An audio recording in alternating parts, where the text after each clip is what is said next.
नमस्कार मंडळी, मी आपला संकेत आणि सुरू करत आजच्या रामचरणच्या पेड्डीच्या व्हिडिओला. खरं तर रामचरणचा पेड्डी पिक्चर आता खूपच व्हायरल होतोय आणि तो व्हायरल ह्याच्यामुळे होतोय की क्रिकेटची मा बहीण एक केल्याबद्दल. आता क्रिकेटची मा बहीण एक केल्याबद्दल जर तुम्ही ते गाणं बघितलं असेल पेड्डी पेड्डी, त्या पेड्डीमध्ये भाईनं क्रिकेटच्या आईला खरंच पेड्डी लावलाय असं मला वाटायला लागले. पण भाई नॉर्मल पण क्रिकेट खेळू शकलं होतं. म्हणजे भाई ठीक आहे, तमिळ पिक्चर मध्ये एक बुक्की मारली की तो माणूस किंवा विलन 10-12 भिंती तोडून पलीकडच्या झाडावरती जाऊन पडतो, त्याच्यानंतर त्याला इथनं बिथनं रक्त येतं, हे सगळं ठीक आहे.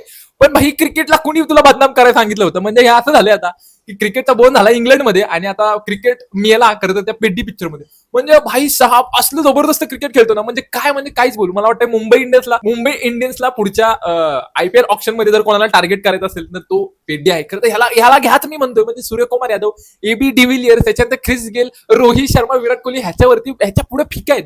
म्हणजे भाई पुढे येऊन असा तांगडीतनं शॉट मारतोय, अशी बॅट मागे घेऊन शॉट मारतोय, पुढे येऊन बसून शॉट मारतोय.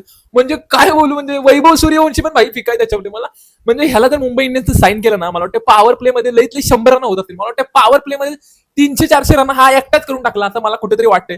आणि भाई म्हणजे एवढी हाईट केली ना क्रिकेट बद्दल, म्हणजे म्हणजे त्याला खरं तर मी माझा असं बोलतो ना, साष्टांग नमस्कार आहे रामचरणला. भाई फायटिंग बिटिंग ठीक आहे, पण क्रिकेटला का तोडलंस भाई? म्हणजे एवढा चांगला खेळ आहे आणि भाई चपटी बॅट घेऊन येतोय, काय शॉट मारतोय. एक तर त्याने शॉट मारला डायरेक्ट चंद्रावरतीच बॉल गेला, म्हणजे काहीच बोलू.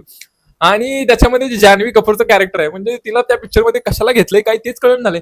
म्हणजे नुसती आपली अशा करून सगळीकडनं फिरते पिक्चरमध्ये, एवढंच तिचं काम आहे. आणि भाई खरंच क्रिकेटची वाट लावली. म्हणजे क्रिकेटचा खरंच कोणी खून केला ना तर रामचरण पेड्डी पिक्चरमध्ये गेला. मित्रांनो, तुम्हाला काय वाटतंय मला कमेंट बॉक्समध्ये सांगा आणि फॉलो करायला विसरू नका. भेटूया अशाच एका व्हिडिओमध्ये. तोपर्यंत धन्यवाद.